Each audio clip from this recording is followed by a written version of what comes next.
বৃষ্টি হলেই যেন মনে হয় একটু লুচি খাই। তো আজকেও ঠিক সেম একই, সকাল থেকেই উঠে দেখছি বেশ ভালোই বাইরে ঝমঝমিয়ে বৃষ্টি হচ্ছে। তো বড়মশাইকে বলে দিলাম যে আজ কিন্তু রাতে আমি লুচি আর পনির আলুর তরকারি খাবো। তো সেই আবদারে ও নিয়ে চলে এলো। আজকে দেখো সন্ধ্যেবেলাতে পনির নিয়ে চলে এলো।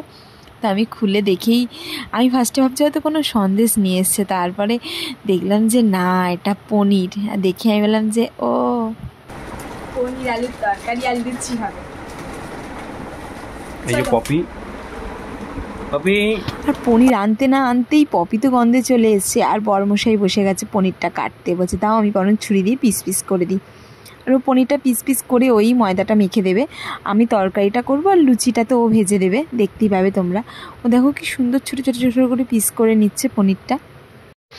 আর হ্যাঁ, ও পনির আনতে গিয়ে যা অবস্থা হলো, বলছে রাস্তায় এত জল যে মানে পুরো গাড়ি সে ডুবে যাওয়ার অবস্থা। দেখো পনিরটা পুরো পিস পিস করে ভালো করে কেটে দিয়েছে। আমি পনিরটা ভাজলাম। আর নীল এখানে একটা চিপস এনেছিল, সেটা দেখো একবার পপিকে দিচ্ছে, একবার ওর পাপাকে দিচ্ছে। আমি বলছি পপি খাবে না, তাও পপিকে একবার করে খাওয়াচ্ছে।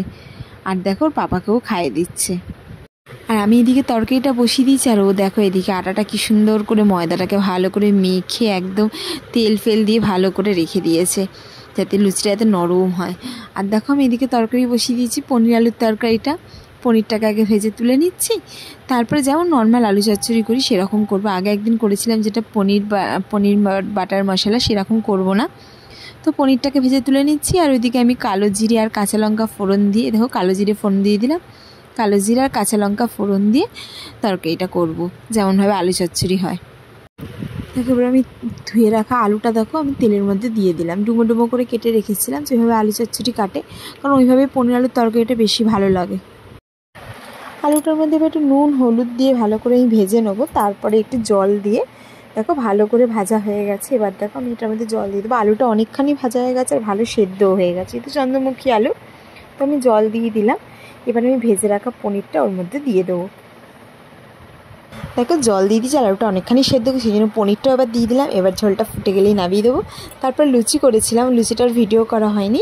চলো এবার আমরা খাওয়া দাওয়া করবো, লুচি আর পনির আলুর তরকারি।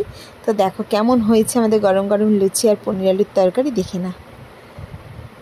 আমি ওদিকে লাইভে বসে গেছিলাম, তো তোমাদের সঙ্গে সেই জন্য আর লুচিটা শেয়ার করা হয়নি। লুচিটা করতে করতে লাইভে বসেছিলাম, তো খেলাম, বেশ দারুণ হয়েছিল। ভিডিওটা ভালো অবশ্যই একটা লাইক করো, কমেন্ট করো।